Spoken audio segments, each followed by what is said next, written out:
Shalom, kita bersyukur kalau pada saat ini saya diberikan kesempatan untuk membagikan renungan bagi kita semua. Sebelumnya mari kita berdoa. Bapa yang baik, biarlah firman Tuhan yang akan disampaikan pada saat ini memberkati kami, meneguhkan kami. Kami berdoa dalam nama Tuhan Yesus. Amin. Saya ingin kita baca dalam Ibrani pasal 12 ayat 1 dan 2. Saya bacakan begini. Karena kita punya banyak saksi bagaikan awan yang mengiringi kita, marilah kita menanggalkan semua beban dan dosa yang begitu merintangi kita, dan berlomba dengan tekun dalam perlombaan yang diwajibkan bagi kita. Ayat 2 dikatakan, marilah kita melakukannya dengan mata yang tertuju kepada Yesus, yang memimpin kita di dalam iman, dan yang membawa iman itu kepada kesempurnaan, yang dengan mengabaikan kehinaan tekun memikul salib ganti sukacita yang disediakan bagi dia yang sekarang duduk di sebelah kanan tahta Allah. Bapak ibu saudara dimanapun kita berada, kalau kita lihat dalam ayat ini dikatakan kita banyak beban, dosa yang begitu merintangi kita dalam perlombaan yang Allah sudah tetapkan bagi kita. Jadi katakan bagaimana kita bisa meninggalkan dosa dan semua beban itu. Ayat 2 diterangkannya dengan cara mata kita memandang Yesus. Jadi hari-hari ini apa yang kita lihat? Kalau beban itu kita lihat, apalagi kita analisis, makin besar beban itu. Semua penghalang-penghalang kita itu ternyata di ayat 2 sangat sederhana, dengan cara memandang Yesus. Dan kalau kita lihat, ada beberapa hal yang perlu kita sadari. Hati-hati cara melihat. Di perjanjian lama kita melihat bagaimana istri Lot. Tuhan katakan waktu Sodom dan Gomora dihancurkan, jangan menoleh ke belakang. Jangan lihat kehancuran itu. Jangan lihat apa yang terjadi di belakang itu. Tapi istri Lot tak bisa menahan dirinya, dilihatnya. Salah lihat dia jadi tiang garam. Hati-hati apa yang kita lihat. Yang kedua, contoh lainnya lagi adalah waktu Petrus berjalan di atas air. Pada saat itu, waktu dilihatnya Yesus berjalan di atas air, dia tak pernah kok kursus untuk bisa berjalan di atas air. Petrus tidak pernah ada ilmu berjalan di atas air, dan Yesus juga tidak ajarkan ilmu itu kepada dia. Tapi waktu Petrus melihat Yesus berjalan di atas air, ya Petrus tentu jago berenang. Dan apa katanya kepada Tuhan? Suruh saya berjalan. Dan sepanjang mata Petrus melihat Yesus yang berjalan itu, dia berjalan. Jadi apa yang dilihat dalam diri Yesus jadi dalam dirinya. Yang luar biasa, waktu matanya melihat gelombang kiri kanan itu, dia tenggelam. Timbul pertanyaan, apakah karena dia melihat kiri kanan dia tenggelam, atau karena dia tidak melihat Yesus? Jawabannya adalah karena dia tidak melihat Yesus.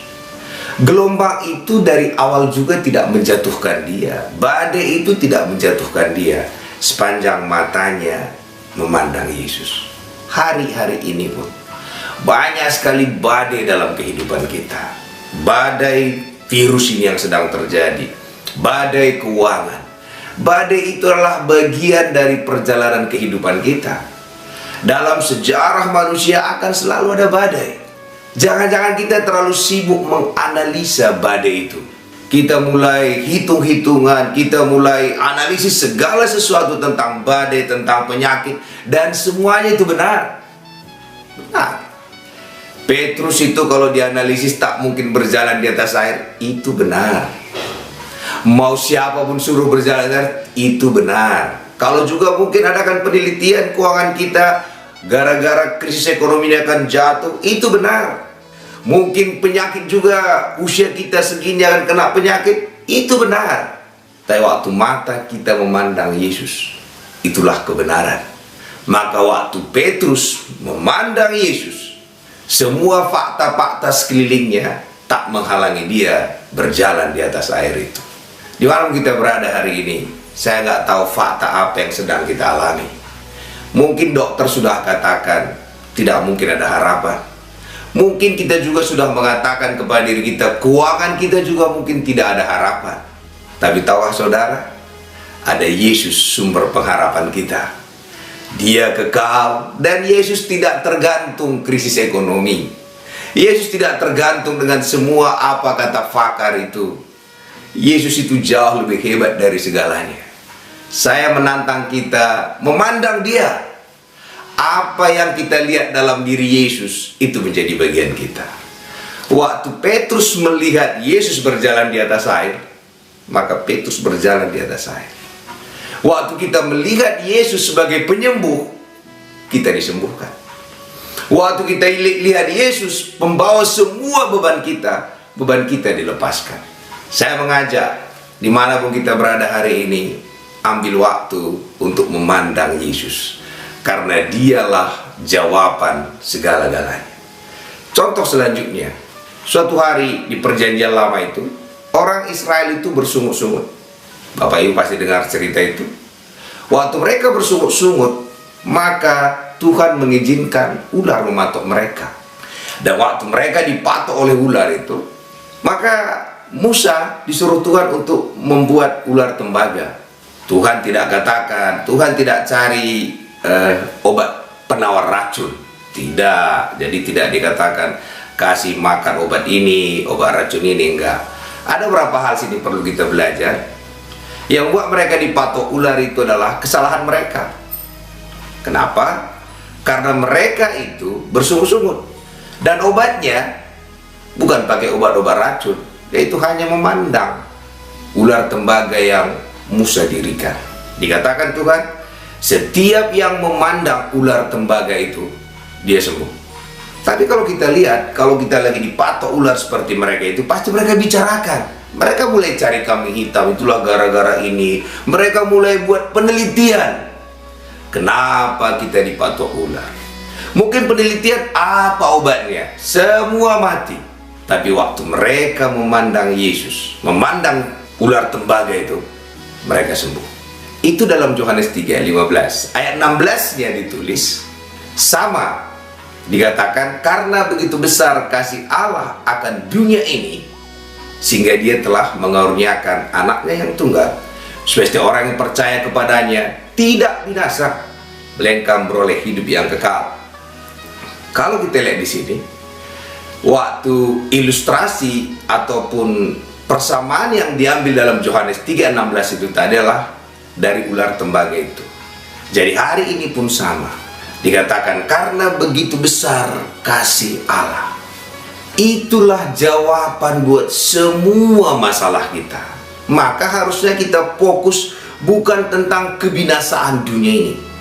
Kita fokus bukan tentang masalah kita yang besar, tapi kita fokus tentang kasih Allah yang sangat besar.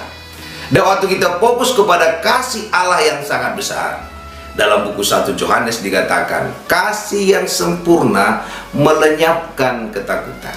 Sebenarnya masalah kita semua hanya satu, kita nggak yakin kita dikasihi Tuhan. Contoh, kita semua percaya Allah itu maha kuasa.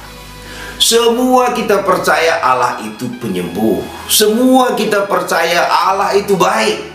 Tapi semua kehebatan Allah itu kita tidak begitu yakin Dia mau limpahkan kepada kita. Maka sering kita berdoa mengemis kepada Tuhan. Saya nggak perlu, kita ini anaknya. Bahkan Dia sudah mati bagi kita sebelum kita berdoa kepada Dia. Jadi pada saat ini saya ingin tekankan kepada kita, mari kita fokus kepada kasih Allah yang besar itu. Jadi kalau kita fokus kepada kasih Allah yang besar itu, maka hilanglah ketakutan kita. Bapak Ibu Saudara, kenapa kita khawatir? Kita curiga, jangan-jangan Tuhan tak tolong saya di sini. Kalau kita sakit, kita pun ketakutan. Kenapa? Kita juga curiga, jangan-jangan Tuhan tak mau menyembuhkan aku. Saya kasih tahu, waktu Yesus mati di kayu salib 2000 tahun yang lalu, kematiannya bukan hanya untuk orang percaya, kematiannya buat seluruh dunia ini. Ini sangat penting kita pahami. Jadi sebenarnya dosa dunia ini Tuhan sudah ampuni semua. Tapi ada yang mau menerima, ada yang enggak. Maka dikatakan kepada setiap yang percaya kepadanya akan diselamatkan. Jadi kalau kasih Allah buat seluruh dunia ini, ada syarat dalam diri kita. Syaratnya apa? Kita terima itu dan kita percaya itu.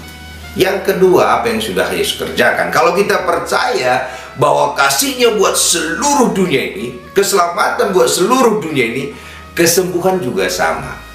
Soalnya dalam buku Petrus dikatakan, oleh bilur-bilurnya kamu telah sembuh. Kesembuhan itu sudah terjadi. Jadi jangan lagi berdoa kepada Tuhan, maukah engkau menyembuhkan aku? Doa kita itu mengatakan kita tidak percaya bahwa Dia sudah menyembuhkan. Dia sudah katakan, oleh bilur-bilurnya kamu telah sembuh. Jadi kalau Bapak Ibu ada yang sakit hari ini, jangan lagi pertanyakan apakah Tuhan mau menyembuhkan kita. Dia sudah bayar semua penyakit kita, tinggal kita aplikasikan. Jadi waktu saya bawa kasih renungan ini, kalau saudara sakit, terima kesembuhan saudara.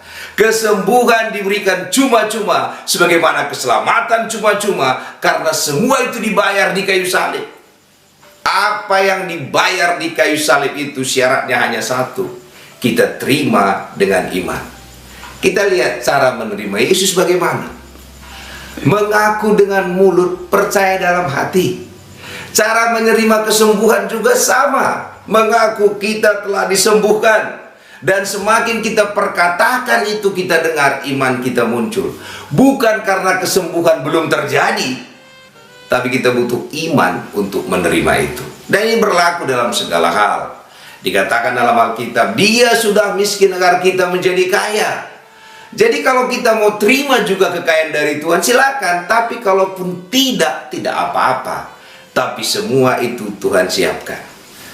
Ilustrasinya begini.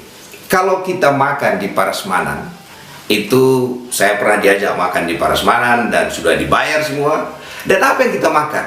Pada saat itu saya langsung ambil nasi yang banyak dan cabai rawit. Kenapa? Kalau nggak pedas dan kalau nggak keluar air mata dan maaf ingus itu, rasanya nggak enak makan itu. Maka teman saya bilang, kau ini lucu, ini semua kan sudah bayar, kenapa kau pilih cabai dan nasi yang banyak? Saya bilang, saya sudah nikmatin pedasnya cabai ini. Kalau nggak keluar air mata dari sini, tak terasa makan ini. Jangan-jangan hidup kita juga sama. Allah sudah siapkan segalanya. Dari mana saya tahu? Dalam Efesus dikatakan 1 ayat 3. Segala berkah rohani di dalam sorga telah diberikan kepada kita dalam Yesus Kristus. Kita punya pilihan, sama kayak Parasmanan tadi. Jadi kalau memang kita pilih selalu, biarpun aku menderita, yang penting masuk sorga, ya nikmatilah penderitaan itu. Tapi kalau nanti ada orang pilih diberkati dan masuk sorga, jangan dimarahin. Ini masalah kesukaan. Sebagaimana makanan tadi. Kalau memang kita hanya suka nasi dan cabai rawit, nikmatilah. Tapi kalau ada orang makan lobster, makan makanan yang lain yang dia nikmatin, jangan protes. Yang mau saya sampaikan, Allah sudah siapkan segalanya bagi kita, tapi kita punya pilihan. Yang mana yang kita pilih? Saya berharap kita semua memandang Yesus dari segala keseluruhannya. Kenapa? Mahkota duri itu melambangkan stres. Seluruh sakit penyakit Dia lakukan itu buat kita. Kalau kita juga sakit-sakitan, buat apa Dia sakit? Dia bayar itu. Kalau kita juga nanti binasa ke neraka, buat apa Dia mati di kayu salib? Jadi supaya jangan sia-sia apa yang dilakukan, saya berharap kita semua pandanglah apa yang Yesus lakukan. Maka ayat pertama tadi kita kembali, marilah kita melakukannya dengan mata yang tertuju kepada Yesus. Karena di kayu salib itu Yesus selesaikan segalanya. Di sanalah dosa kita sudah dibayar, di sanalah penyakit kita sudah disembuhkan, di sana jugalah kemiskinan kita sudah diselesaikan. Saya menantang Bapak Ibu Saudara semua, jangan lihat sekelilingmu. Jangan terlalu lihat apa kata orang, apa kata dunia. Lihat apa kata Bapamu yang di sorga. Dia sangat mengasihimu, Dia mati bagimu, diberikannya segalanya bagimu. Hanya satu yang Dia minta, terimalah dia. Terima keselamatan kita, terima kesembuhan kita, terima sukacita kita, terima damai sejahtera, terima segala sesuatu yang Allah sudah siapkan lewat pengakuan mulut dan kepercayaan kita. Saya berdoa bagi kita semua. Bapa yang baik, biarlah hari ini mata kami memandang Engkau. Kami tak perlu lagi meragukan kasih sayang-Mu. Engkau berinisiatif mengatakan, karena begitu besar kasih Allah akan dunia ini. Biarlah kami fokus kepada kasih-Mu itu, dan apa yang Kau lakukan di kayu salib adalah bukti kasih-Mu. Di sanalah dosa kami dibayar, penyakit kami, kemiskinan kami, semua yang harusnya ditimpakan kepada kami sudah ditimpakan kepadamu. Maka pada saat ini kami bisa bersuka cita karena kami menyadari Allah ada bersama kami dan Allah selalu memberikan kekuatan bagi kami. Terpujilah nama Tuhan. Amin.